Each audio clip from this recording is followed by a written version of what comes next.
La familia según el propósito de Dios. Amén. La familia según el propósito de Dios. Hace 8 días, mis hermanos, aprendimos acerca de que a Dios le interesan mis generaciones. Dios siempre está interesado en mí, pero también piensa en lo que viene después de mí, que es mi familia. Tomábamos el ejemplo de una carrera de relevos. Cuando alguien trae la estafeta y viene corriendo, tiene que dejarlo al siguiente participante y éste la toma y continúa la carrera. Nosotros en la vida somos iguales, vamos corriendo en la vida, válgame la comparación, vamos en la vida, pero estamos a punto de dejar un legado. Entonces, cuando Dios piensa en usted, no tan solo pensó en usted, pensó en esa estafeta que usted va a dejar a su generación. Y el legado que usted deje va a ser trascendental para lo que la familia pueda vivir y cómo lo va a vivir.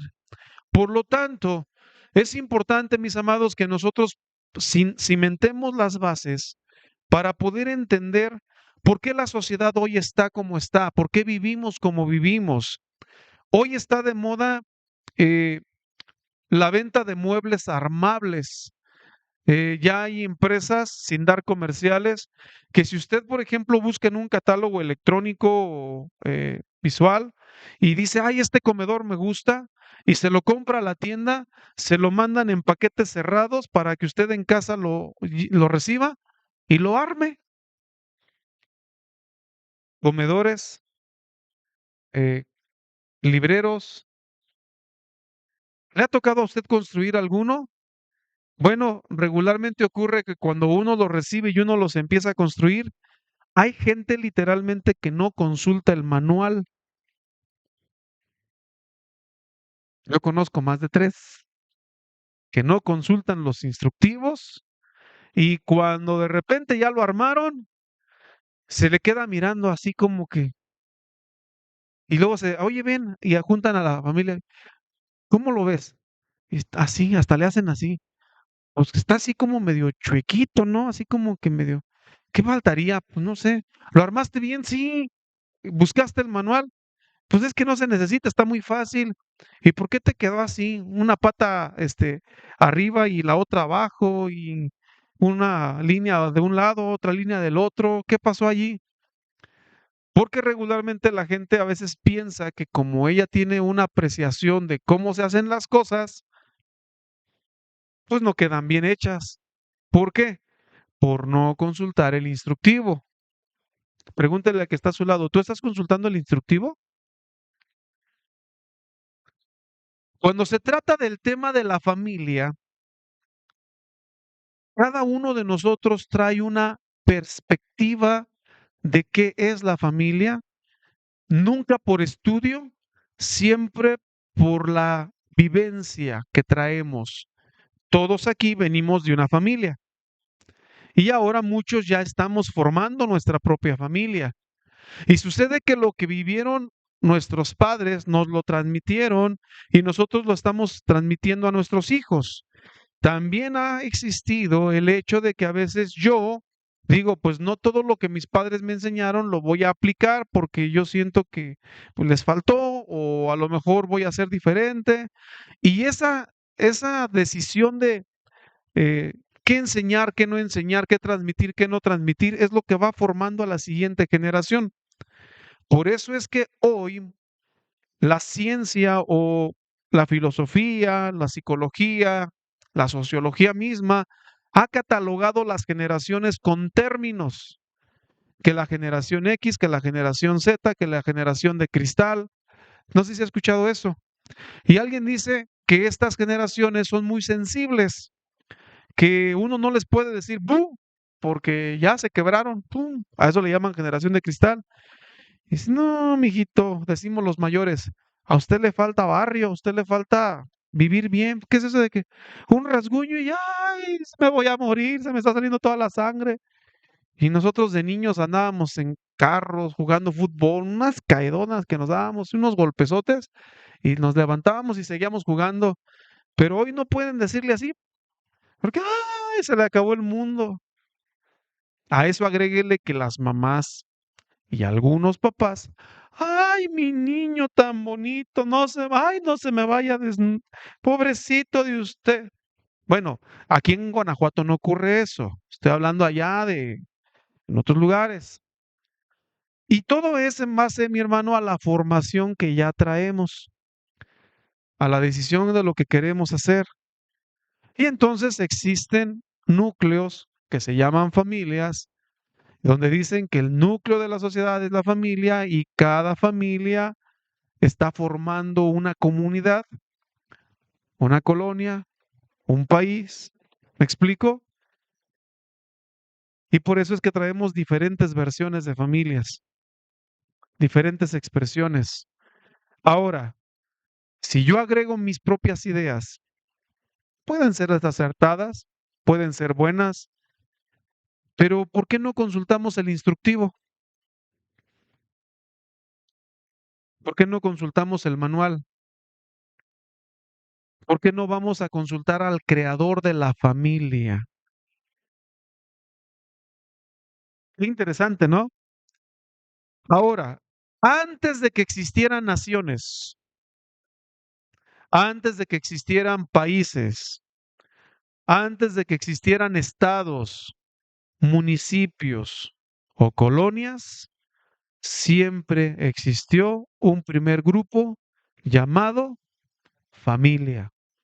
Desde el origen de la humanidad, Dios formó al hombre, formó a la mujer. El tesoro más grande que tenemos es nuestra familia. La familia no es un invento de la sociedad, sino que es una idea del mismo creador del universo, la cual está implícita en el corazón de Dios desde el libro de Génesis. Al principio del libro de Génesis, si yo quiero conocer qué es la familia y cuál es el plan de Dios para la familia, tengo que ir al manual y tengo que conocer al creador de la familia. Yo no creo que Dios se equivoque. ¿Usted qué cree? Yo no creo que Dios cometa equivocaciones. Yo creo que Dios todo lo hace perfecto. Y según Génesis 1:31, dice que Dios vio todo lo que había hecho. Voy a remarcarlo. Y vio Dios todo lo que había hecho. Todo. Diga todo. No tan solo el sol, la luna, las estrellas, las plantas, los animales, las aves, los peces, no tan solo eso, sino que todo es todo y entre el todo va incluido el hombre. Vio Dios todo lo que había hecho y he aquí cómo era. ¿Cómo era? Bueno, en gran manera. ¿Cómo era? Entonces, para poder entender la familia, yo tengo que entender que la familia fue el diseño de Dios y Dios lo que hace, lo hace bien hecho. La NTV y algunas otras versiones lo señalan así. Entonces Dios miró todo lo que había hecho y vio que era muy bueno. ¿Cómo era? Muy bueno.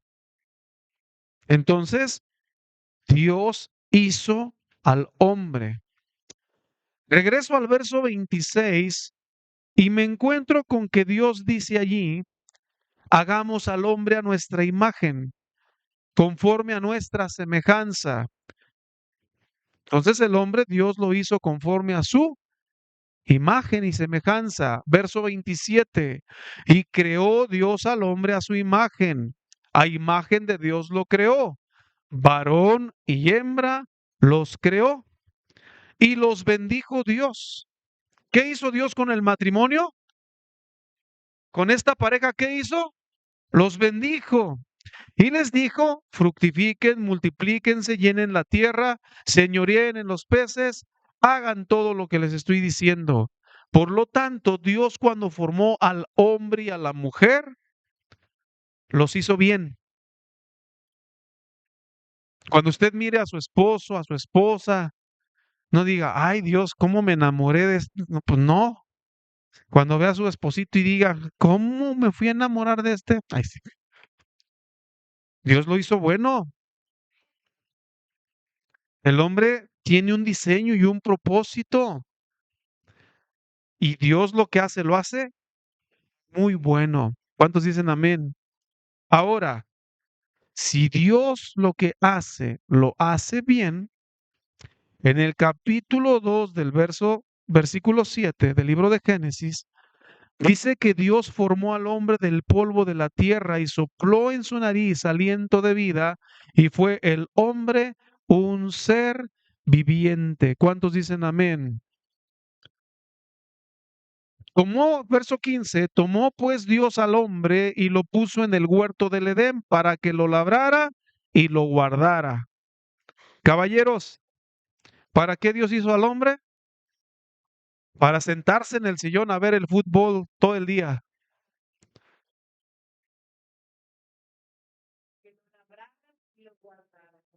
Puse una palabra que se llama o que empieza con T.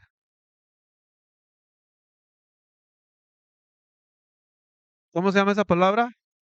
Trabajar. Todo es trabajo en la vida. Trabajar no es acudir a una empresa para recibir un sueldo. Ese es el desarrollo del trabajo. Trabajar es toda actividad en la cual uno se puede dedicar.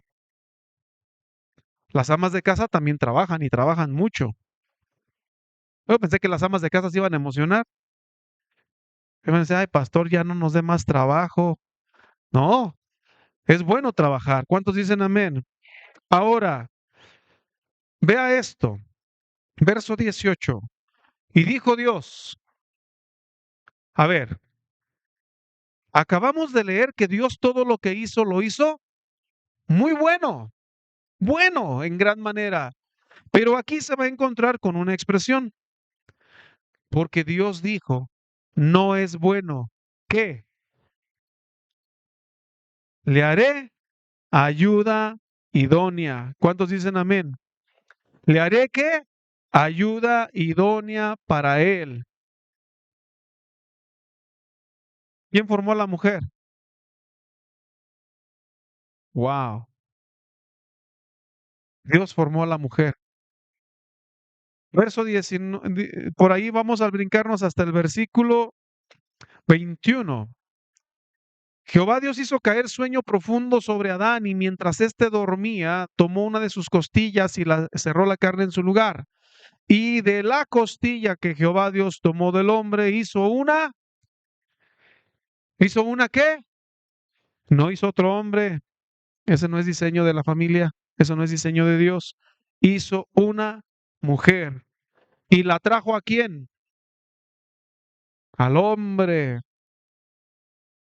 Y dijo Adán, esto es ahora hueso de mis huesos, carne de mi carne, esta será llamada varona, porque del varón fue tomado. Ayúdeme a leer el verso 24, por favor. Y dice, por tanto, dejará el hombre a su padre y a su madre, y se unirá a su mujer, y los dos serán una sola carne. ¿Cuántos dicen amén? Entonces la familia, mi hermano, no es un invento de la sociedad, es es una idea del Señor y esto habla de que Dios mismo lo formó, lo diseñó. Por lo tanto, si yo quiero entender a mi esposa, si la esposa quiere entender a su esposo, si los esposos o los padres quieren entender a sus hijos, si los hijos quieren entender a sus padres, no hay psicólogo o terapeuta en esta tierra que le pueda orientar mejor que la Biblia, porque la Biblia es palabra del Creador, el creador de la familia. Y si yo quiero entender qué es la familia y cómo se desarrolla la familia, cuál es el propósito de la familia, etcétera, etcétera, de la familia, tengo que venir al manual de instrucciones. Y el manual de instrucciones está aquí. Es la palabra de Dios. ¿Cuántos dicen amén? Entonces, Dios formó al hombre, formó a la mujer, y su idea era levantar precisamente familias conforme a su corazón. Sin embargo, tenemos que entender algo. Estos hombres, llámese hombre y mujer, llámese Adán y Eva, originalmente estaban muy unidos al Creador, muy unidos al Creador. En el capítulo número 3, dice la Biblia en el versículo 8, que oyeron la voz de Jehová Dios que se paseaba en el huerto al aire del día. No le voy a hablar de lo que aquí ocurrió ahorita, quiero hablarle de lo que nos da a entender este versículo. Y el hombre y su mujer se escondieron de la presencia de Jehová de Dios entre los árboles. El versículo siguiente nos dice que Dios llamó al hombre y le preguntaba, ¿dónde estás tú? Esto significa que muy probablemente desde el momento en que Dios formó al hombre y que formó a la mujer, tenían cercanía y comunión con Dios, tenían convivencia con Dios, porque Dios estaba junto a ellos en el huerto, ellos estaban con Dios. Cuando llega el pecado, los hombres intentaron esconderse de la presencia de Dios, porque entendieron que habían desobedecido. Por lo tanto, si Dios formó al hombre y formó a la mujer, los quiso que estuvieran junto a él. El plan de Dios no es que el hombre viva ausente de Dios. El plan de Dios es que el hombre y la mujer estén unidos a Dios. ¿Se está entendiendo hasta aquí? Por eso es que cuando el hombre peca, el hombre trata de esconderse como si acaso el hombre se pudiera esconder de Dios, pero de Dios nadie se esconde. Alguien diga amén a eso. Entonces, la idea del verso 8 del capítulo 3 es que Dios platicaba con el hombre. ¿Cómo puede subsistir un buen matrimonio, una familia separada de Dios? Es imposible, porque el hombre necesita de Dios. El hombre necesita de su creador. El creador desea convivir con lo creado. ¿Se entendió? ¿Cuántos padres hay aquí, madres? A ver, levante su mano. ¿Le gusta ver a sus hijos? ¿Los ama? Sí. Ahora, ¿se portan bien, se portan mal? Son sus hijos, los ama. ¿Cuántos dicen amén? Son sus hijos. Quiero que piensen en el corazón del Padre, en el corazón de Dios. ¿Le encantaría ver a Adán y a Eva? ¿Le encantaría convivir con ellos y platicar con ellos? Quiero que piense en eso, que la Biblia a veces no nos describe de manera detallada, pero que sí nos da luz como este versículo, porque la voz de Dios se paseaba en medio del huerto. Entonces, desde el principio de la creación, el hombre necesita de Dios. A Dios le gusta convivir con su creación, con el hombre y con la mujer. ¿Vamos bien hasta aquí? Ahora, si Él es el creador y Él formó al hombre y a la mujer, y el hombre y la mujer platicaban y convivían con Dios, es lógico que en el momento en que algo se rompió, no haya la misma armonía y sintonía con las cosas que vamos a realizar. Hay un versículo en la Biblia, en el Salmo 127, que dice de la siguiente manera, verso 1, si el Señor, Dios, el Creador, no edifica la casa, en vano trabajan los que la edifican. Esposo, esposa, padre, madre de familia. Si Dios no está en tu hogar, si Dios no está en tu matrimonio, si Dios no está en tu familia, por mucho que tú te esfuerces, si Dios no edifica tu casa, en vano es todo el trabajo que realices. ¿Por qué las familias están como están? Porque hemos sacado a Dios de nuestra familia. Porque no estamos incluyendo a Dios en el plano original. Regreso al libro de Génesis. Dios se paseaba en medio del huerto y escuchaban ellos la voz de Dios, pero en el momento en que ellos pecan, ellos piensan que escondiéndose entre los árboles van a ausentarse de Dios y sucede que Dios hace una pregunta: ¿dónde estás tú? ¡Wow! Dios preguntándole a Adán, ¿dónde estás? Ahora, ¿por qué haría esa pregunta? Número uno, ¿cree usted que Dios no sabría dónde estaba? Sí. Número dos, ¿cree usted que Adán se podía esconder entre los árboles de Dios? No. Pero Dios, ¿por qué preguntaba, ¿dónde estás tú? Porque a Dios le encantaba convivir con esa primer pareja. Cuando estos pecan, se apartan de Dios, hacen lo mismo que nuestra sociedad hoy, que separan a Dios o sacan a Dios de la ecuación y quieren pensar en vivir como ellos creen que es lo correcto. Entonces Dios soñó con levantar familias conforme a su corazón.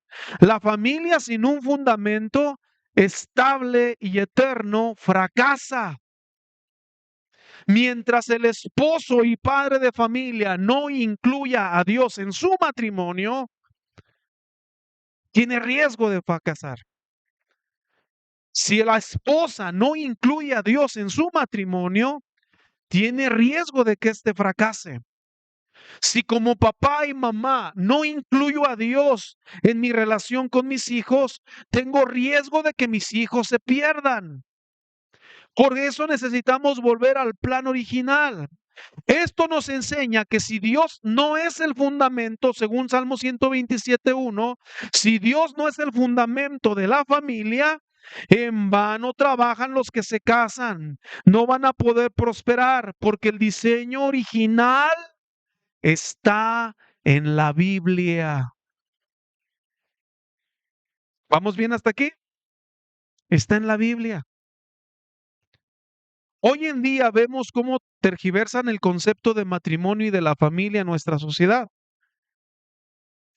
Hoy hay una separación tan profunda de la sociedad para con los términos de la Biblia, que todo lo que tenga que ver con Dios o con la Biblia lo sacan de la ecuación y establecen sus propias normas, sus propios criterios en disfrazando el amor.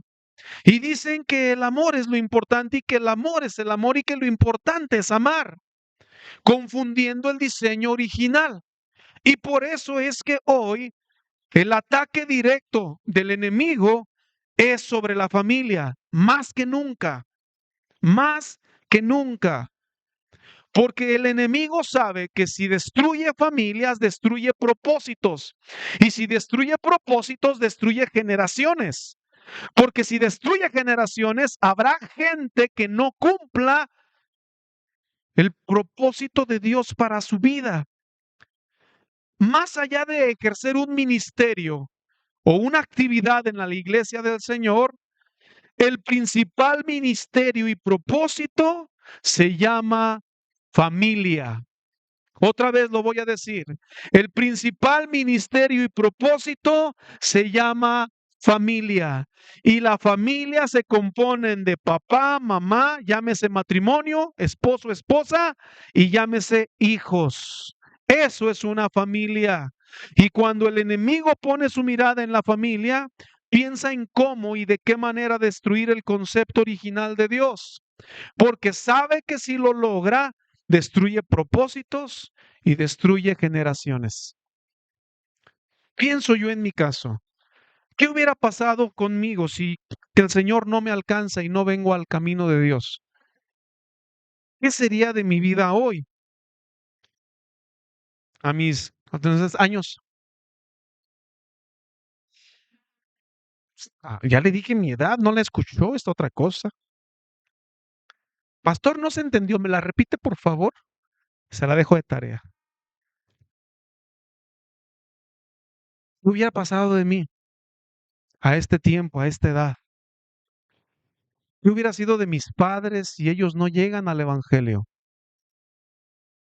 ¿Qué hubiera pasado si mi abuelita paterna no recibe el mensaje de la cruz? Yo no estaría aquí. No estoy aquí por buena gente, no estoy aquí por buena persona, no estoy aquí porque, ay, qué buen muchacho me salió. No, mi hermano, estoy aquí por la pura gracia y misericordia de Dios. Porque cuando Dios pensó en mi abuelita, pensó en mi padre y en mi tía, pero también pensó en los nietos que ésta tendría. Y gracias a Dios porque un día Cristo llegó a su vida. ¿No le da gracias a Dios por eso? Se quedó pensando, ¿sí le debo dar gracias? Sí, dele gracias, porque si usted no tendría a Cristo hoy, ay, pastor, si tengo a Cristo y vea cómo estamos, imagínese sin Él. Ahora, ¿por qué a veces los hijos de Dios vivimos como vivimos y estamos como estamos, siendo que ya tenemos la Biblia? Le voy a decir por qué. ¿Está listo? ¿Está bien sentado? ¿No se me va a caer? Porque muchos cristianos solamente cambiamos de religión. Pensamos que venir a Cristo es simplemente venir un domingo a la iglesia, cantar 3 cantitos, irme a mi casa y seguir todo igual. No, tenemos el manual, tenemos el instructivo. No arme los muebles sin el instructivo, mi amado, porque si no va a terminar haciendo lo que esa familia que le platicaba se le quedó mirando al mueble así como que hay que consultar el manual. Pastor, yo tengo tantos años de vida, no me ha ido bien, pero de estos yo tengo tantos en el Evangelio y siento que tampoco he avanzado. No se preocupe, hoy no estamos aquí para juzgar, estamos aquí para ayudarle. Y si usted presta sus oídos a partir del día de hoy, deje el pasado allá, donde debe de estar, deje el pasado donde debe de estar. Si a partir de hoy usted abre sus oídos y su corazón, no hay cosa que Dios no pueda cambiar. No hay imposible para Dios. El cielo y la tierra pasarán, pero la palabra de Dios no pasa. La palabra de Dios permanece para siempre. Y si alguien viene a la palabra de Dios hoy, comienza a reestructurar y acomodar lo que no se podía acomodar. Si yo hasta hoy fui mal padre, mal esposo, mal hijo, mal hermano, mal en todo, no se preocupe, venga a las manos del alfarero y permita que el alfarero le dé las instrucciones de cómo armar y rearmar su vida. Le tengo una frase muy bonita y bella. Dios todo lo hace nuevo. Otra vez, Dios todo lo hace nuevo. Espero que lo esté comprendiendo porque esto de todo es todo. Pastor, el matrimonio también. Pastor, pero ya estoy con bordón. También Dios lo puede hacer nuevo. ¿Cuántos años va a vivir esa temporada? No sé. Puede ser 1, puede ser 10, pueden ser 20, no lo sé. Pero no es como empezó la carrera. Escúcheme, no es como empezaste la carrera, es cómo la vas a terminar. Ah, eso me gustó.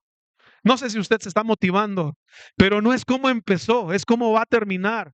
Pastor, pero ya mi vida está, deje de estarse lamentando en lo que no pudo hacer. Dele gracias a Dios que hoy está aquí y que la palabra de Dios sigue vigente. Alguien dele gloria a Dios por su palabra. La palabra de Dios es viva. La palabra de Dios es eficaz. ¿Cuántos dicen amén? Entonces yo tengo que ir al manual. ¿Se está entendiendo?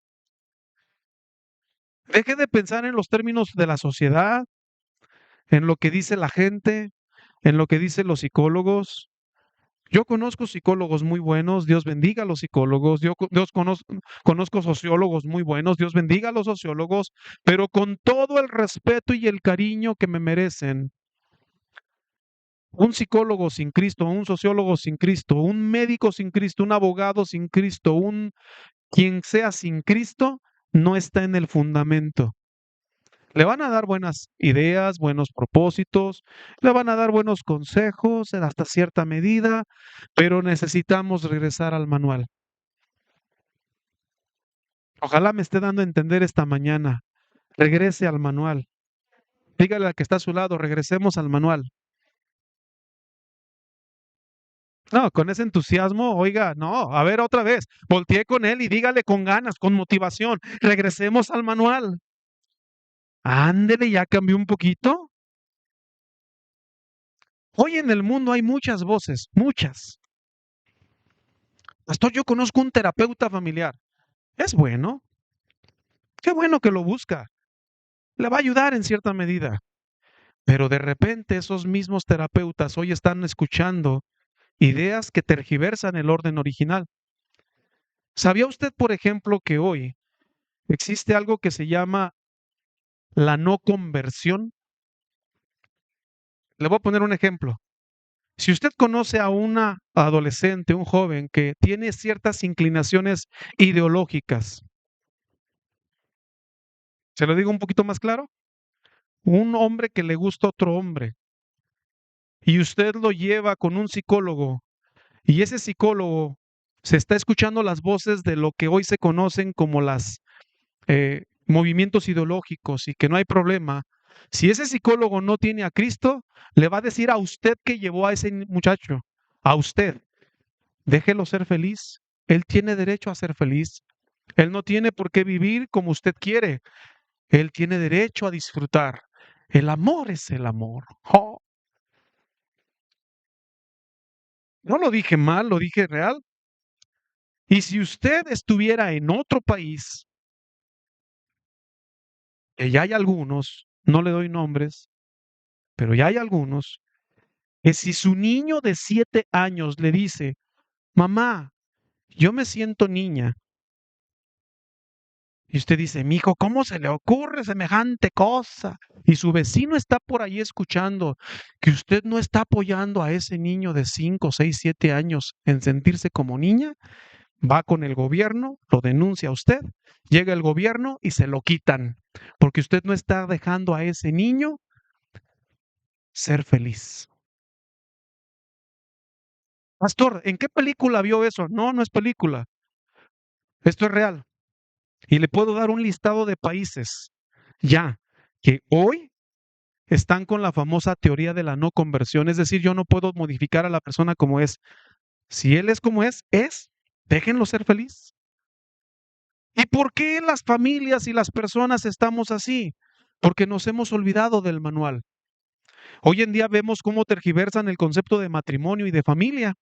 Por ejemplo, escuchamos noticias de mujeres que se casan con mujeres, hombres con hombres, pero ahí le va lo peor. Mujeres que se casan con un muñeco que ellas mismas diseñaron porque dicen que ese le gustó y que ese es su esposo.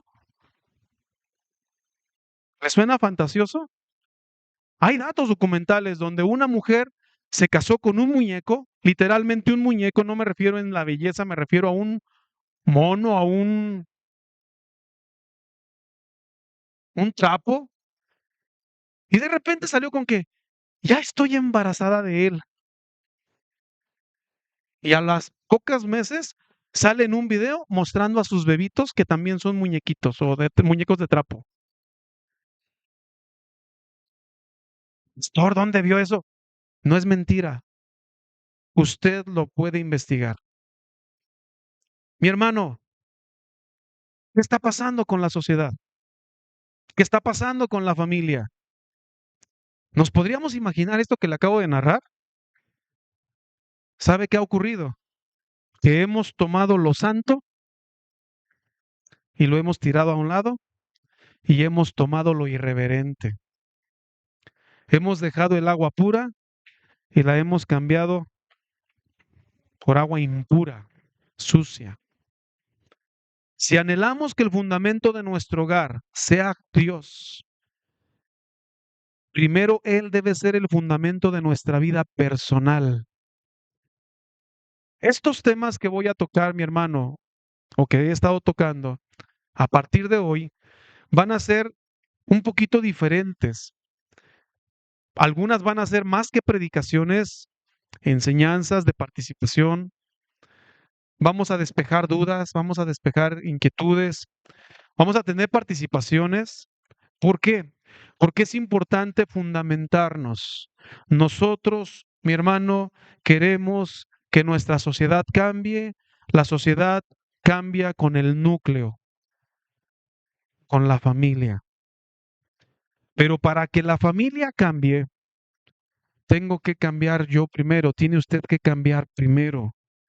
Y para que nosotros cambiemos, para que haya un hecho nuevo en nuestro corazón, tenemos que poner a Dios en primer lugar. Él debe ser el fundamento de nuestra vida.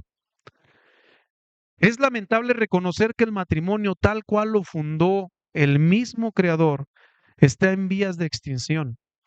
Las estadísticas de divorcios dentro de la iglesia cristiana, ya no en el mundo, de la iglesia cristiana equivalen a la tasa de divorcios que hay entre los no cristianos, es decir, ya nos equiparamos. Hace algunos años, muchos se divorciaban allá y en los cristianos prácticamente nadie, o si lo sabía, eran un pequeño grupito.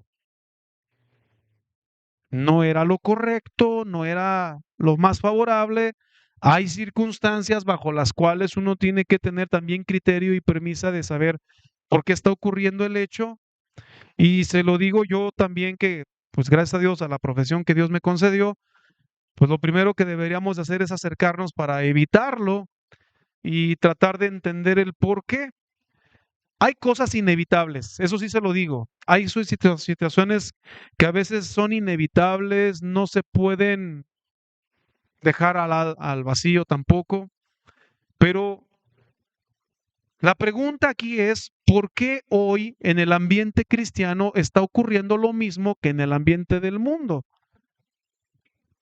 Nuestra sociedad es una sociedad que se mofa de religión.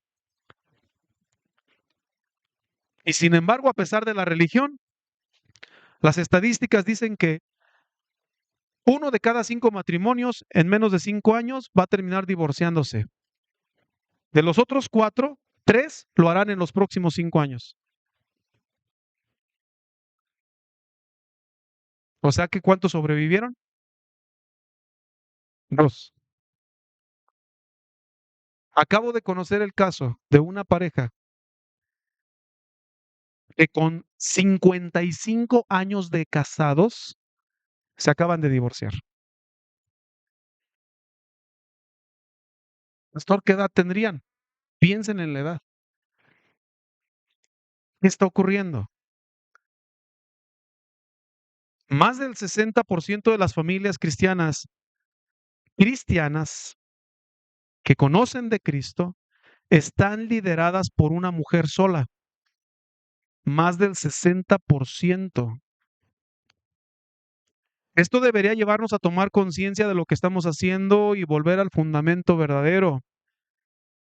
El verdadero fundamento tiene nombre y se llama Jesucristo, la piedra angular de la que habla la palabra de Dios.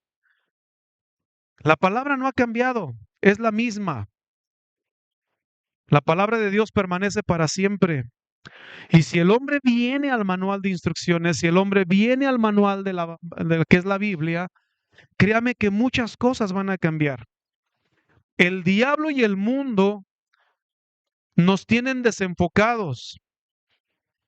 Y entonces entro a una verdad espiritual. ¿Me está escuchando? Póngale atención a esto que le voy a decir.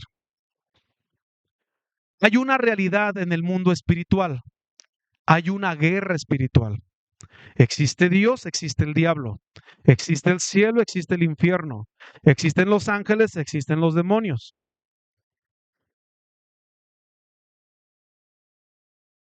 ¿Está listo? Dios ama su creación, pero el diablo la detesta. Y como el diablo detesta la creación, va a tratar de destruirla de una u otra manera. Si Dios formó al hombre y a la mujer y los formó como familia, el diablo tiene un blanco. ¿Cuál es? La familia. Y desde los principios de la historia ha intentado destruir generaciones. Escuche, porque si destruye a una familia, destruye propósito y destruye generaciones. No es tan solo que ya me peleé con él, ya me peleé con ella. Ya me cayó gorda, ya me cayó gordo, ya no lo aguanto, ya lo odio. El problema no eres tú solamente, es lo que se desencadenó a partir de allí para la familia. Que el diablo sabe que destruyendo familias, otra vez, esto lo voy a redundar mucho, destruye propósitos y destruye generaciones. Porque no es lo mismo un hijo o una hija que crezca con papá y mamá a que crezca sin papá o sin mamá o sin ambos. Nunca va a ser igual. Siempre hay necesidad de volver al fundamento. Dios no le dijo a Adán, tú quédate en el jardín y saca a Eva porque ella fue la que pecó. ¿Por qué los corrió a los dos? Una pecó y lo llevó a pecar al otro. Qué tremendo está esto. Ahora, escúcheme lo que le voy a decir con atención. Por eso es que al diablo le encanta que no conozcamos la Biblia. Él sí la conoce. Y cuando usted conoce de Biblia, se la quiere tergiversar. Yo le dije alguna vez en una enseñanza, si usted no lee la Biblia, el diablo va a venir a leérsela, pero se la va a leer distorsionada. ¿Acaso no con Jesús se presentó en la tentación del desierto y le dijo, escrito está, a sus ángeles mandará cerca de ti, déjate caer? ¿No está escrito que ellos te van a cuidar? Ahora, pregunta seria, ¿estaba escrito o no estaba escrito que los ángeles de Dios mandaría? Sí. Y entonces, ¿por qué Jesús no se dio? Porque una cosa es que esté escrito y otra cosa es la interpretación que se le está dando de manera correcta. Por eso el diablo le encanta que la gente no conozca la Biblia y si la conoce, se la tergiversa, se la distorsiona, con tal de no entender el contenido verdadero. Y por eso le dicen que el disfraz del amor, el amor es el amor. Mi hermano, no es así. Y por eso si el diablo no va a encontrar la manera de hacer pecar al cristiano, al menos lo va a entretener o lo va a distraer. ¿Para qué? Para que no lea la Biblia, para que no escuche la Biblia, para que no se congregue, para que no preste atención al fundamento que lo puede hacer más fuerte en Dios y tomar el propósito que Dios tiene para él y hacerlo más que vencedor en Cristo. Por eso cuando el enemigo pone la mirada en usted, en mí, en cualquiera de nosotros, él no se va a presentar así como es, oh, vengo a destruirte, no. Él va a buscar maneras. Ya te regañó tu papá, ¿te fijaste lo que te dijo? Y dice que te ama. Sí, y usted escuchando esa voz, sí es cierto, ¿verdad? Sí, sí es cierto. No, hombre, yo que tú, mira, me iba de la casa, ¿verdad que sí? Sí, vete de la casa. Aquí no te aman, aquí no te quieren. Es cierto. Entonces me voy. Sí, vete con quién. Dile a tu amiga que te reciba. Y la amiga con los mismos problemas o peores. Wow. No sé si me estoy explicando con el ejemplo que traté de poner. El enemigo va a buscar maneras, hermano, de destruir el propósito de la familia. ¿No le ha pasado que usted discute con su esposa o su esposo o que tuvo problema en familia y usted anda como que ni el sol lo calienta?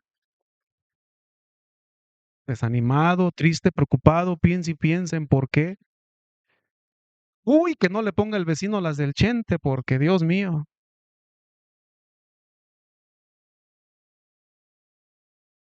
Y luego la mujer viene enojada con el viejo que le tocó. ¡Ah! Y la vecina de enfrente poniéndole las de Paquita. Alguien sí me entendió.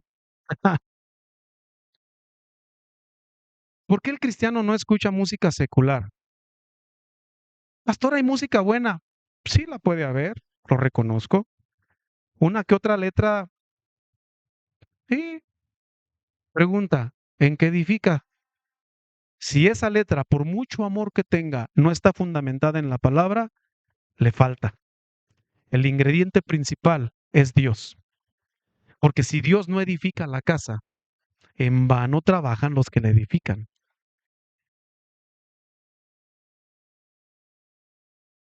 Por eso es que yo le recomiendo. Bueno, en mi niñez no era recomendación. En mi niñez era una orden nos decían, no escuche música. Y no escuchábamos música. Sorens, jefe. Y no cuestionábamos. Hoy todo ¿qué? Pues si eso está buena, pues si está bien bonita, ¿qué? ¿A poco no la he escuchado? Si te decimos que no es por algo, pero tú decides. Si tú quieres agregarle un poco de ácido al agua, te vas a envenenar. El diseño principal está en la Biblia. Entonces, si el diablo no te va a hacer pecar, si el diablo no va a hacer que tú tengas un problema en casa, al menos te va a distraer, te va a entretener para que estés todo el día ocupado sin leer la palabra. Mi hermano, yo quiero que esta iglesia regresemos a algo que se llama el altar familiar. A ver, diga conmigo, el altar familiar. Necesitamos hacerlo. Hay que retomarlo. No sé de qué manera, pero lo vamos a hacer. Porque el altar familiar es escoger un momento entre familia, juntos, sentados en la sala, en el comedor, donde usted quiera, leer uno o dos capítulos, orar juntos. Si se puede cantar una alabanza, hágalo, es mejor. ¿Cuánto tiempo le va a llevar eso? ¿10, 15 minutos? Pastor, pero ¿eso en qué edifica? Uf, porque necesitamos que mi familia, su familia, nuestras familias vuelvan al propósito original de Dios y que se acaben los problemas que han existido hasta hoy. Yo le tengo una buena noticia. Dios todo lo hace nuevo y Él quiere bendecir su familia. Entonces hay una lucha real en el mundo espiritual, mi amado. Esto es real. El enemigo es real. Y él trata de destruir y desenfocar a las familias. Pero la palabra de Dios nos da la receta para vencer incluso al mismo enemigo. La palabra de Dios no esconde el pecado de nadie. Incluso nos presenta ejemplos muy duros. Personajes de la Biblia, incluso destacados. Por eso tenemos que volver a la Biblia para entender. ¿Qué ocurrió con aquellos hombres que se dejaron guiar por Dios? ¿Cómo fue su familia? ¿Qué ocurrió con aquellos que se distrajeron un poquito? ¿Qué ocurrió con aquellos que ni siquiera le hicieron caso a Dios? ¿Cómo terminaron? Le voy a dar un ejemplo. La historia de Lot. Trata de un hombre que llevó a su familia de a poco, y lo digo así, de a poco, a la perdición, pero también a sus generaciones. Su legado se perdió. ¿Quién era Lot? Sobrino de Abraham. Si Dios le dijo a Abraham, sal de tu tierra y de tu parentela, no tenía que haber llevado a nadie, pero se llevó a su sobrino consentido. Está bien, ya iba con él. Fue bendecido Abraham, ¿qué cree? Fue bendecido Lot. Tan prósperos eran los dos que los dos tenían inmensos ganados. Y un día los pastores de Lot se empezaron a pelear con los pastores de Abraham porque querían el mejor lugar, el mejor pastizal para sus ovejas. ¿Cierto o no? ¿Cuántos conocen la historia? Ok. Abraham, al saber la discusión que había y el pleito que le decía, le dijo, a ver, Lot, como que ya es tiempo de que nos separemos. Tú eres muy próspero, tienes una familia inmensa, yo también la tengo, somos muchos. Mira, te voy a dar a escoger. Ojo, fíjese en esto. Te voy a dar a escoger. Voltea para todos lados y escoge para dónde quieres irte. Abraham hubiera tomado la decisión de decir, ¿sabes qué? Yo me voy a los mejores pastos, pero no, le dijo a Lot, escoge tú. Clase de economía, no ame el dinero, no ame los bienes materiales. Eso es efímero, eso se termina. Tiene dinero en el banco, dele gracias a Dios, pero no lo ame. No tiene nada, no se preocupe, Jehová es su pastor, nada le faltará. Yo no veo aquí a alguien que no haya desayunado. Aleluya. Se nos ve. Ojo, escuche esto. Lot miró y dijo, esa tierra me gusta. ¿Por qué no volteó al cielo y dijo, Señor, ¿cuál tierra quieres tú que yo tome? ¿Se fijó la diferencia? Pero no, él primero pensó en sí mismo, pensó en su prosperar, pensó en salir y dijo, ¿a dónde? Pues allá. Abraham, ya escogí, me voy para allá. Dijo, adelante, yo me quedo aquí, sin problema. Y Lot se fue. Y dice que le fue tan bien. Ay, pastor, entonces nos puede ir bien, sí. Si el diablo no lo va a hacer pecar, también puede hacer que le vaya bien. ¿Cómo? Sí. ¿Cómo es eso, pastor? Si el diablo no bendice. No, yo no estoy diciendo que lo bendiga. Estoy diciendo que a lo mejor le vaya bien económicamente y que usted diga, ay, más dinero, dinero, dinero, más dinero, ay, dinero, más, más, más, más. Y que usted piense que sus posesiones es la base para vivir bien. No, mi hermano. Hubo un hombre que escribió, joven fui y he envejecido y no he visto justo desamparado y su descendencia que mendigue el pan. Alguien alabe a Dios hoy. Jehová es mí, Él, Él. Incluya a Dios en su vida, le va a ir muy bendecido. Bendecido no necesariamente es mucho dinero y un carro al año a la puerta. A lo mejor va a tener lo necesario, lo suficiente, pero sepa algo, nunca le va a faltar nada. ¿Sí me escuchó? Nunca le va a faltar nada. Va a ser de los que dicen, en paz me acostaré y asimismo dormiré, porque solo tú, Señor, me haces vivir confiado.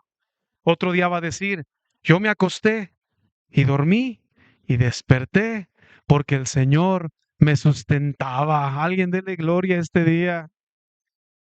Es muy diferente a pensar que por lo que tiene, Lot amó tanto lo que llegó a tener que se fue extendiendo poco a poco, poco a poco, poco a poco, sin darse cuenta. ¿Y dónde terminó? En Sodoma.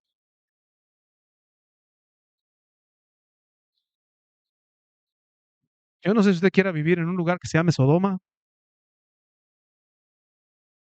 Ay, pensamos en Sodoma y pensamos, mi hermano, en depravación, en perversidad. Era mucho más profundo que eso. Era mucho más. No se trataba tan solo de la sexualidad pervertida. Era mucho, mucho más. Mucho más. Era horrible.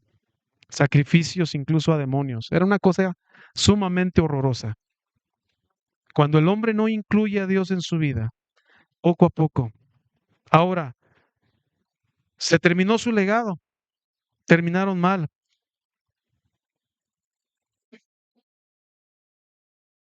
Entonces, mi hermano, yo no quiero vivir el ejemplo de la familia de Lot. Tuvo que llegar un ángel para decirle a Lot, Lot, salte de aquí.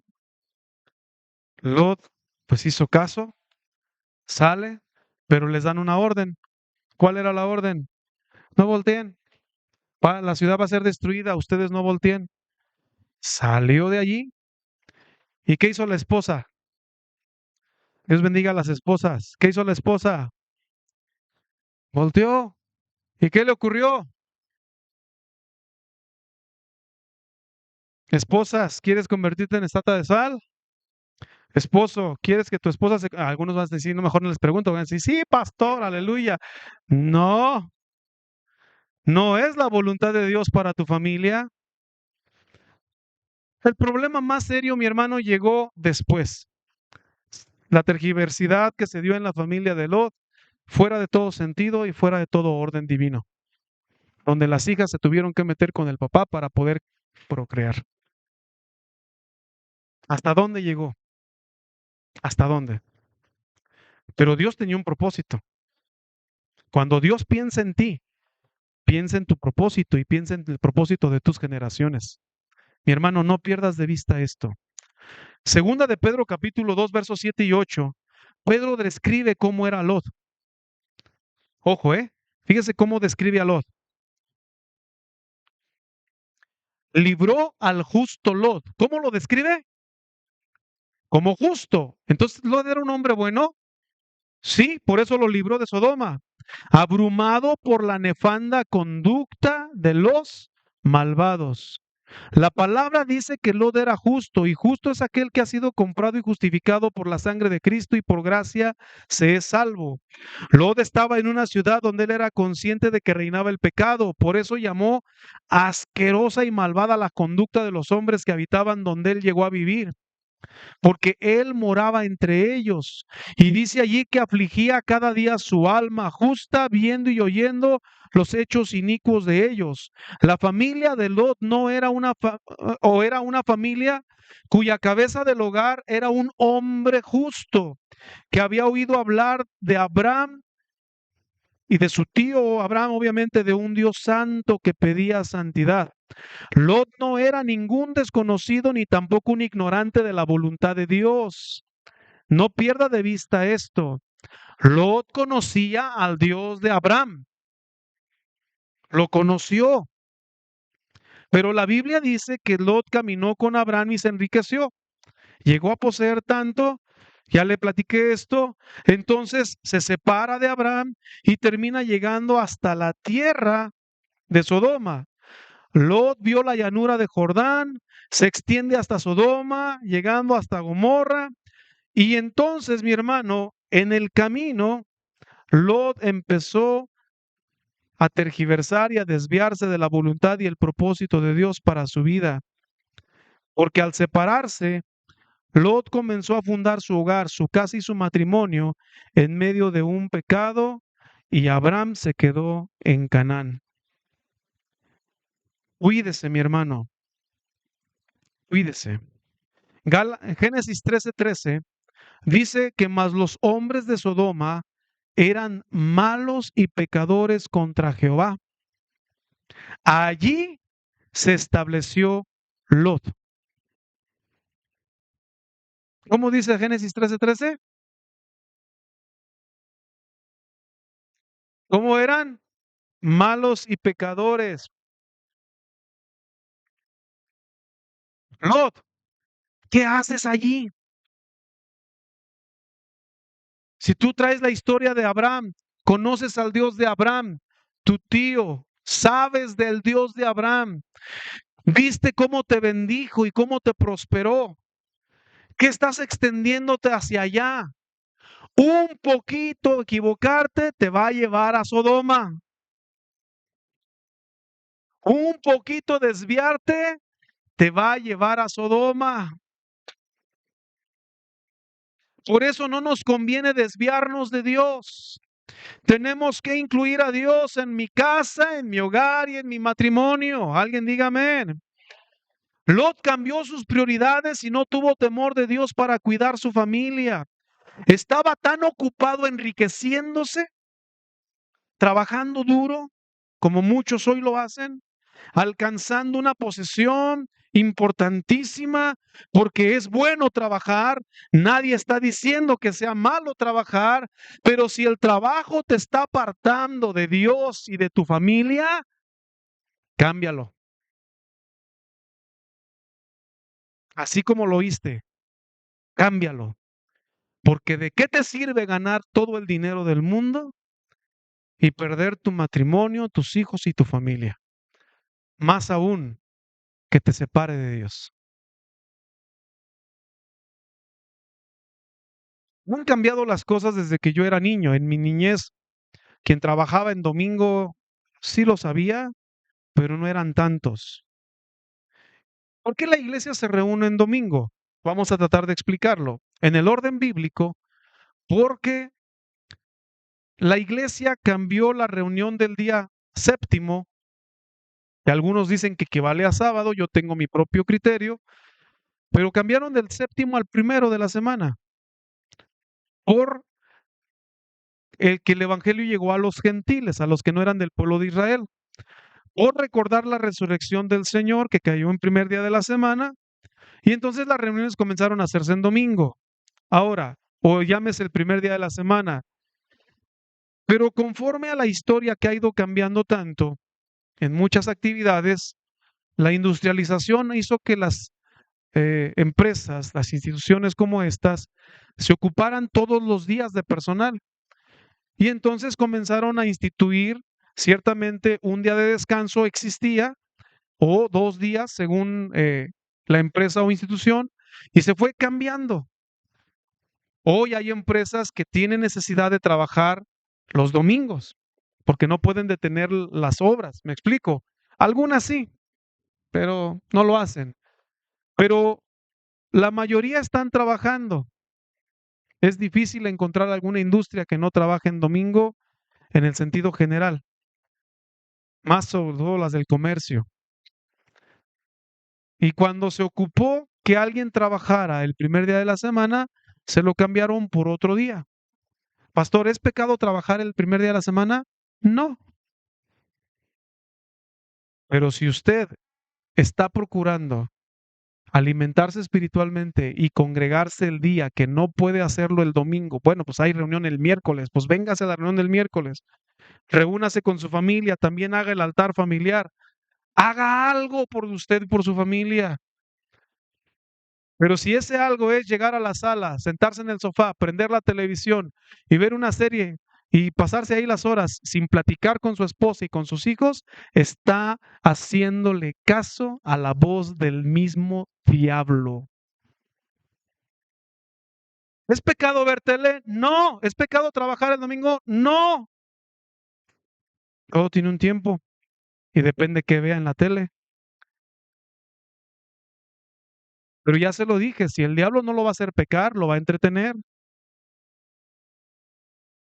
porque al enemigo le encanta ver gente que se aparte del propósito de Dios.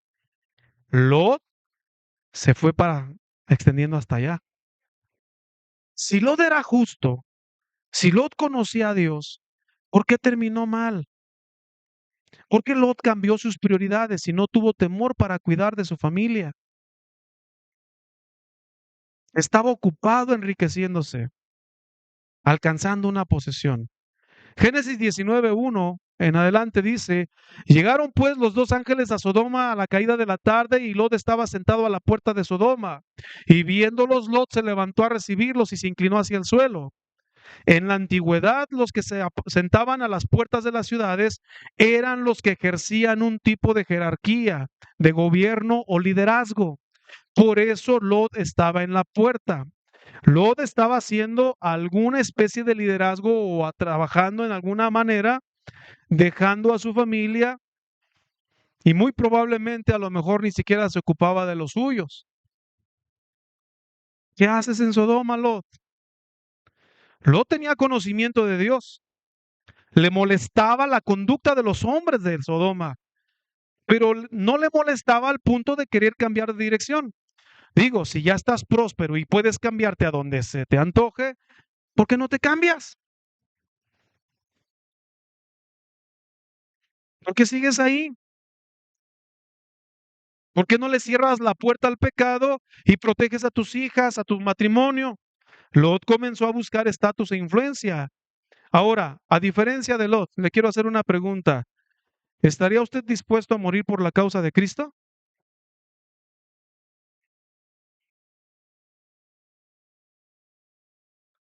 Eso significa sacrificio. Le voy a decir una palabra que ocupa del cristianismo. Negación. Negación. Jesús dijo, ahí para staff, búsquenlo. Jesús dijo, si alguno quiere venir en pos de mí, niéguese a sí mismo, tome su cruz cada día y sígame. A ver, diga, niéguese a sí mismo. Cristianismo es negación. ¿Negación? Sí. ¿Negación qué significa? Decir muchas veces no a algo. Decir no. ¿Por qué decir no? Porque muchas veces el enemigo va a llegar con alguna tentación. A Jesús le dijo, a ver, si eres hijo de Dios, déjate caer desde la altura, déjate caer.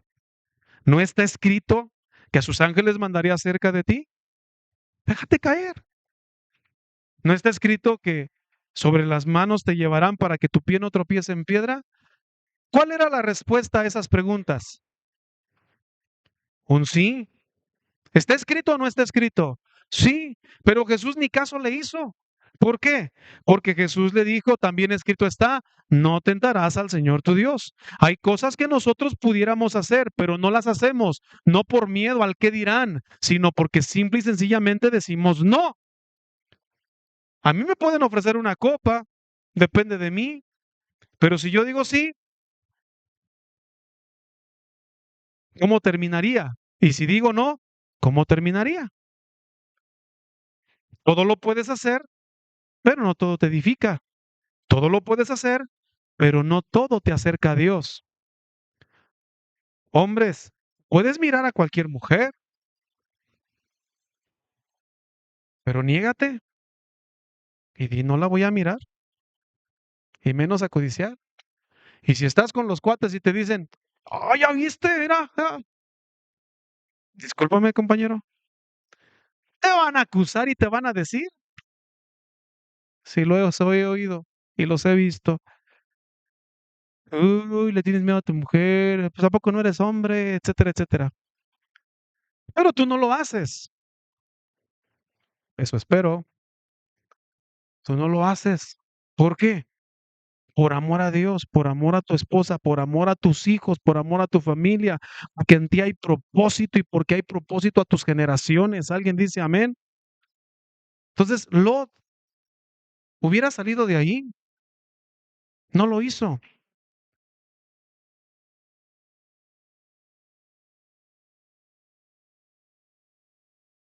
Mi hermano, tenemos que aprender que Dios quiere que se levanten familias temerosas de Dios, que sepan que su fundamento está en Cristo. Hoy solamente quiero resumir todo lo que te he dicho en pocas palabras. El propósito de la familia está en Dios. Él fue el que lo diseñó. No podemos nosotros hablar de matrimonio, hablar de hijos, hablar de familia, si no conocemos el fundamento de lo que está escrito aquí. Afuera hay muchas voces que te dicen que es familia, pero no están fundamentadas en el manual. Este es el libro que te dice cómo ser un buen esposo, una buena esposa, unos buenos hijos, unos buenos padres. Este es el manual que te dice cómo ser una familia, cómo lograr que tengas paz en tu hogar, cómo hacer que tu familia cumpla con el propósito del diseño original. Mi hermano, si no logramos que nuestras familias sean de acuerdo al propósito de Dios y no incluyes a Dios en tu hogar, vas a sufrir mucho, mucho. Atención, padre de familia. No sé si lo has vivido o lo vas a vivir. Esto puede ser real. Pero cuando los niños son niños es fácil ayudarlos, moverlos, hacer, pero empiezan a crecer y empiezan a formar su propio criterio y de repente se empiezan a juntar con cada compañía. También puede haber buenos amigos, no lo dudo, pero vamos a las estadísticas, no a lo que yo creo ni me imagino, a las estadísticas. ¿Estás listo? Ponle atención a esto. Estadísticas, no es invento mío. En nuestra sociedad, México, qué lindo y querido, de cada 100 adolescentes entre los 11 y los 19 años, de cada 100, se dice que por lo menos al 80% le han ofrecido algún tipo de droga o sustancia en ese rango de edad. Se los han al menos ofrecido, ojo, ofrecido. No sé si fue tu caso, si conoces a alguno, si está en tu familia. ¿Esto qué significa? Que de 80 de cada 100 van a recibir una invitación a una sustancia, al menos 80%. Del otro 20, las conocen al menos. Es decir, no hay persona que no conozca, al menos físicamente o visualmente, algún tipo o sustancia, llámese de droga o algún estupefaciente. ¿Me expliqué? Pero al menos el 80 lo han recibido como invitación. Ten, te lo doy, te lo vendo. De cada 100, alrededor de 50 la van a aprobar. ¿Se entendió? O sea, 80 la recibieron así como de invitación, 50 la van a aprobar. Y muy probablemente, en un promedio de 1 a 3 años, de ese 50%, por lo menos el 38 estará ya bajo una adicción plena y total.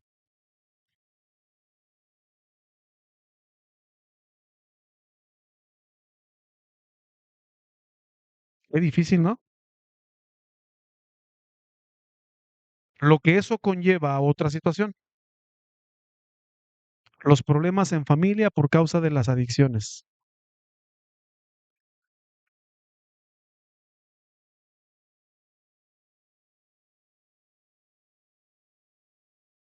Qué difícil. Hablemos de una sustancia muy común, el alcohol. De cada 100 matrimonios, de cada 100, se dice que estadísticamente hay alrededor del 70% y allí se consume, sea por, ah, ¿cómo se le llama? Por invitación, por alguna fiesta, por alguna asistencia, por lo menos el 70% ha consumido al menos alcohol en alguna fiesta, en algún evento, en alguna rol. ¿Estamos? Y de ese 70%, escucha esto, alrededor del 48% es el hombre el que lo sigue consumiendo o lo consume, y la diferencia es una mujer. Ahora, estadísticas de problemas por causa de la adicción al alcohol en nuestro país. En nuestro país. ¿Conoces algún matrimonio que se haya peleado por causa de el alcohol? Muchos. Por causa de adicciones, muchos. ¿Has conocido familias que han tenido que desembolsar cantidades exorbitantes para los famosos anexos o centros de rehabilitación? Padre de familia, mamá, papá, que estás aquí, te felicito por venir hoy, porque tú estás fundamentando tu familia en las manos del Creador. No es voluntad de Dios que las familias vivan con problemas, con situaciones extremas, que haya dolor. Ve nuestra sociedad, ve nuestro mundo. México necesita a Cristo. Salamanca necesita a Cristo. Las familias necesitan a Cristo. México tiene religión, pero la religión no cambia ni salva a nadie. Necesitamos volver a los principios establecidos en el mejor manual que se llama Biblia. Dios quiere que se levanten familias temerosas, que sepan que su fundamento está en Cristo y estén dispuestos a dejarlos todo, y si fuera necesario morir por la causa de Cristo, mejor padecer por su causa que padecer por causa de los problemas en el mundo. Debemos volver a la palabra, hay que volver nuestros ojos al Señor para que Él nos enseñe a volver al diseño de la familia. Mi hermano, Dios bendiga las familias. Quiero ir concluyendo con lo siguiente. Regrésate a Génesis capítulo 1. El versículo número 31 tiene una palabra que quiero que te lleves hoy a tu corazón, a tu mente. Vio Dios todo lo que había hecho, todo. Y he aquí era bueno en gran manera. Dios no se equivoca. Si Dios diseñó algo, Él lo hace bien. Si Dios te hizo a ti, te hizo bien. Te hizo bien. Tú no eres un accidente, tú no eres producto de un error en el universo. Si Dios te permitió vida, es porque Dios tiene un propósito para ti, pero al pensar en ti, piensa en tus generaciones. ¿Dónde está el problema entonces de nuestra sociedad?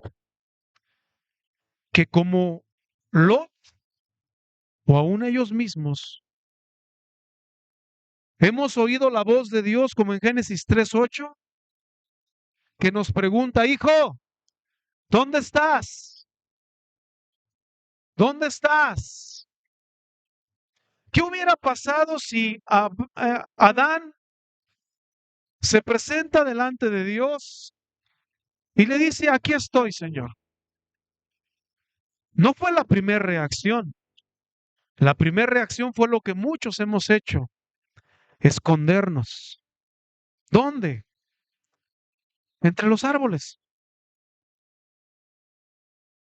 Si tú hoy estás aquí y Dios te está diciendo, hijo, hija, no es para que te escondas, es para que salgas y que le digas lo que Adán no se atrevió a decir.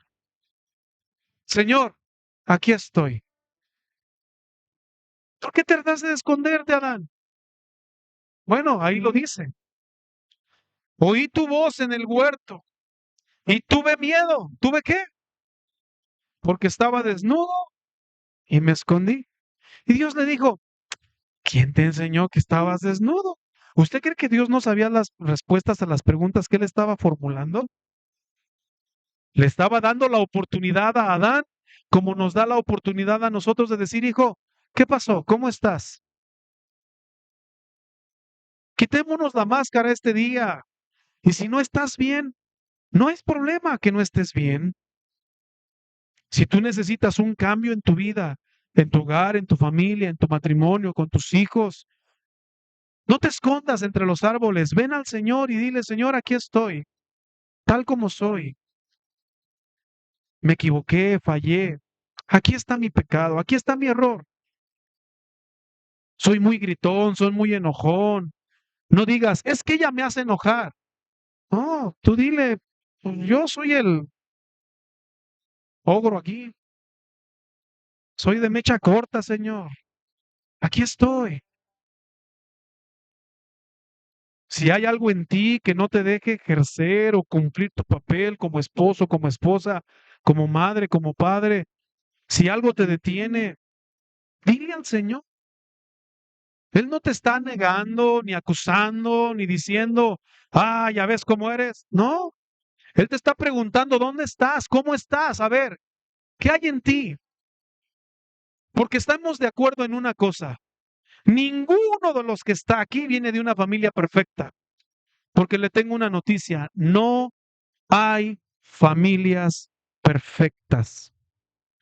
Ninguno aquí ha tenido un matrimonio perfecto, porque no hay matrimonios perfectos. Tampoco existe la familia perfecta en el sentido de que mis hijos son muy buenos. Son buenos, pero no son perfectos. Y si son malos en el sentido del, ¿qué será la palabra malo? Déjame decirte que han cometido sus errores porque nos hemos olvidado del diseño original. Si alguna vez te ha llegado un pensamiento de yo no sirvo para nada, yo no funciono, yo no sé ser buen padre, yo no sé ser buen esposo, yo no sé ser buena esposa, puros pleitos, puros problemas, estás en el mejor lugar esta tarde, estás en el mejor momento de tu vida Y estás en la mejor oportunidad para que Dios cambie tu historia.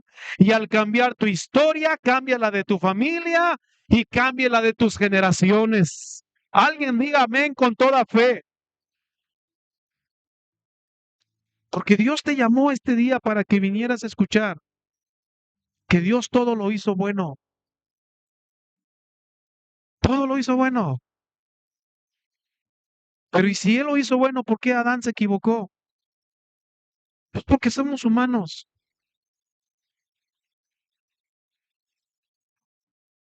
Levante su mano aquí quien no ha cometido errores.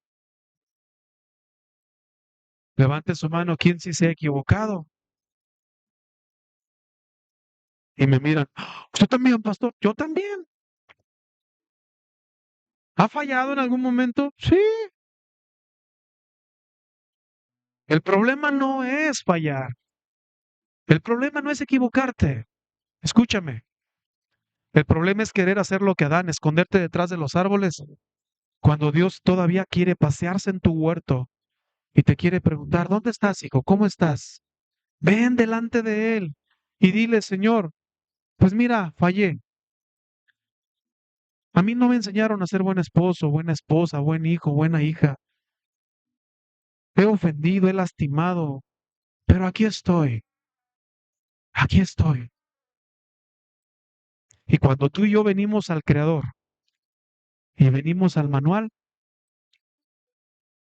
Él te toma, te abraza, te besa y te dice, vamos a comenzar de nuevo. Pastor, pero yo tengo 25 años de matrimonio. No importa. Comenzaste mal la carrera, no importa cómo comenzaste, importa cómo vas a terminar. ¿Cuántos años te faltan para que termine tu carrera? No lo sé, no lo sé. Por eso es importante que si hoy escuchas la voz de Dios, búsquenme ese verso en Hebreos, si hoy escuchas la voz de Dios, no endurezcas tu corazón. ¿Sabes tú que en la Biblia hay ejemplos de gente que escucharon la voz de Dios y endurecieron su corazón y dijeron, no, yo no? Y entonces al cerrar su corazón y sus oídos a la voz de Dios, se privaron de que Dios hiciera en ellos una obra hermosa y perfecta. Por eso la Biblia está llena de historias, como Lot, como Abraham, que escucharon la voz de Dios. Algunos le permitieron a él que hiciera algo en sus vidas y comenzar de nuevo. Algunos cerraron sus oídos y no lo escucharon. El siguiente verso de ese frase dice así, mire, entre tanto que se dice, si oyeres hoy su voz, no endurezcáis vuestros corazones. Dame el siguiente, por favor, Isa. A ver si lo encuentras por ahí. El verso 17. Por eso, mis amados, tenemos que aprender. Mire, más, ¿con cuáles estuvo enojado? ¿No fue con los que pecaron, cuyos cuerpos cayeron en el desierto? Ahorita le explico eso. Siguiente. A ver, búscamelo. ¿Y a quiénes juró que no entrarían en su reposo, sino aquellos que no obedecieron? Siguiente. Y vemos que no pudieron entrar a causa de, ¿cuál es el error del humano? Cerrar su oído a la voz de Dios. Porque cuando Dios llama, es para darte una oportunidad, cambiarte a ti y cambiar tu historia.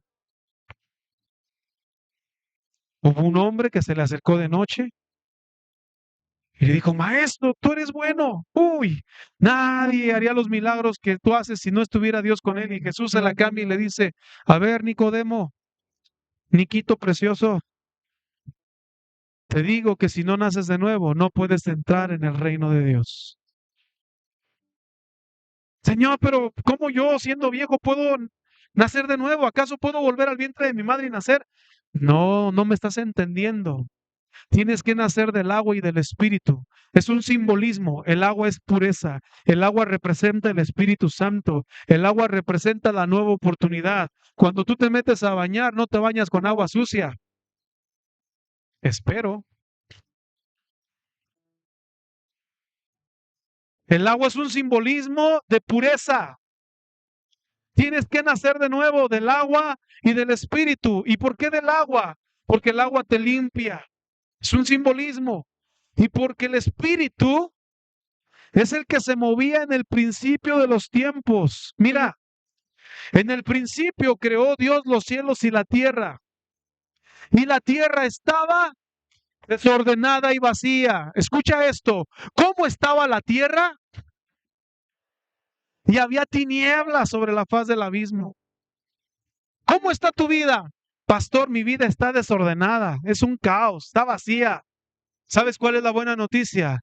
Que el Espíritu de Dios, ¿quién?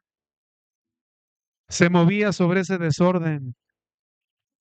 Porque cuando el Espíritu de Dios se mueve, todo lo hace bueno. Todo lo hace bueno. Hoy puede ser el principio de tu historia. Hoy,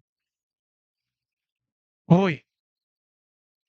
Vuelve al manual, vuelve a la Biblia y permítete aprender. Vamos a aprender cómo ser buenos esposos, cómo cultivar el matrimonio, cómo ser románticos otra vez, cómo reenamorarnos, hacernos cursis otra vez. Lo vamos a aprender. Vamos a aprender a perdonar.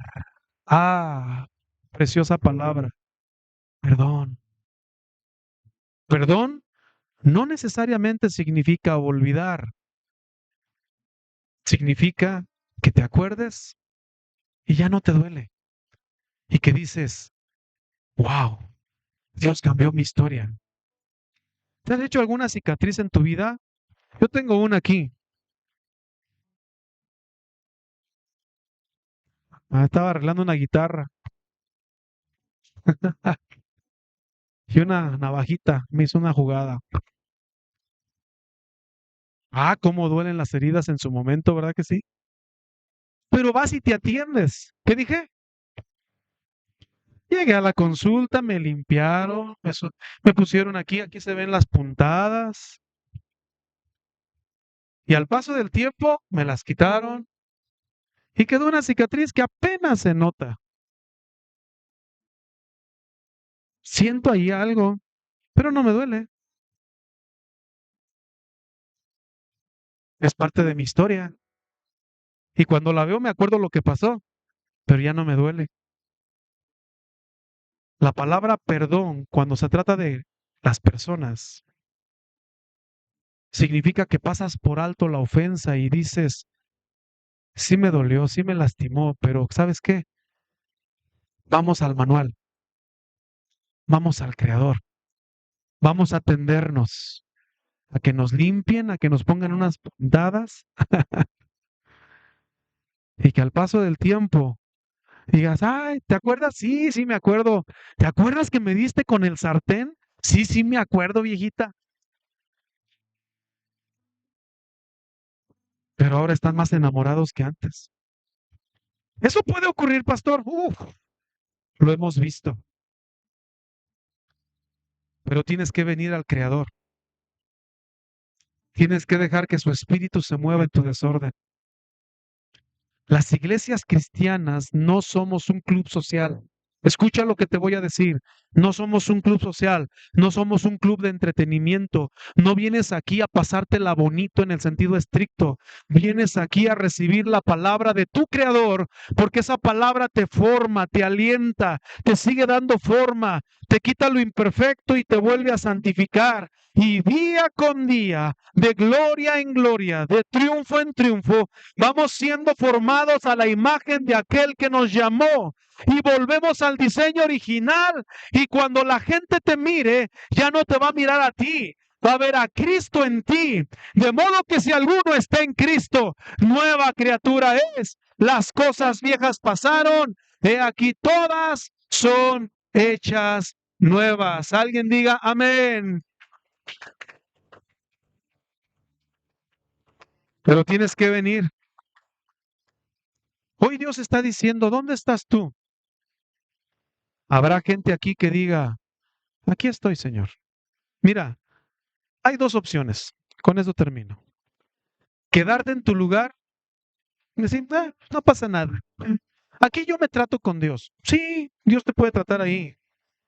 Pero en un acto de fe y en un acto de obediencia, si tú quieres comenzar de nuevo, pásale aquí al frente. Si traes a tu familia es mejor. Y dile al Señor, Señor, aquí estamos como familia. Te necesitamos. Me he equivocado, he fallado. No he sido perfecto, pero aquí estoy. Hoy Dios pregunta, ¿dónde estás? Deja de esconderte detrás de los árboles. Ven y dile a Él, aquí estoy, Señor. Cámbiame, transfórmame. ¿Por qué no decirle, perdóname, Señor? Él no te acusa, Él no está con el dedo levantado como lo hace la sociedad. Tampoco tu servidor te acusa. Soy el menos indicado aquí para hacerlo. Pero sí tengo una historia que contarte.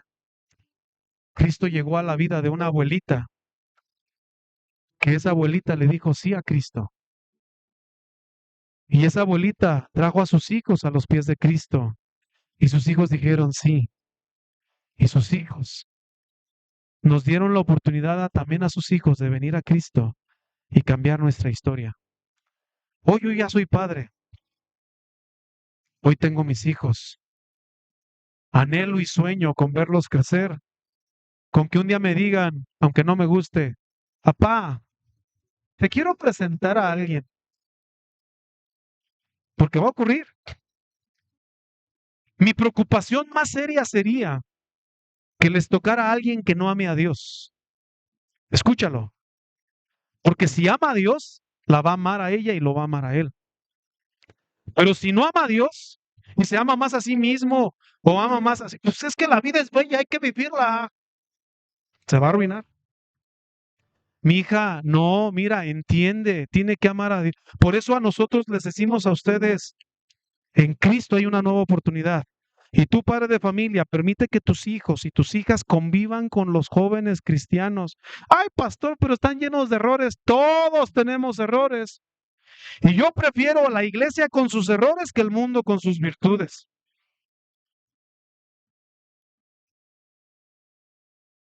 Yo prefiero que mis hijos se fijen en alguien del evangelio, del medio, a alguien del mundo. Estoy hablando mucho ya, pero te lo tengo que decir. ¿Dónde estás tú? Dice Dios. Él te quiere dar una nueva oportunidad. Te felicito por haber venido hoy. Te felicito porque Dios quiere cambiar tu historia, porque Él pensó en ti, pero también pensó en tus generaciones. No te preocupes si alguien no pasa, pasa tú. Con uno que le diga sí al Señor, con Él se empieza. Entonces ponte de pie y ¿qué esperas? ¿Qué esperas?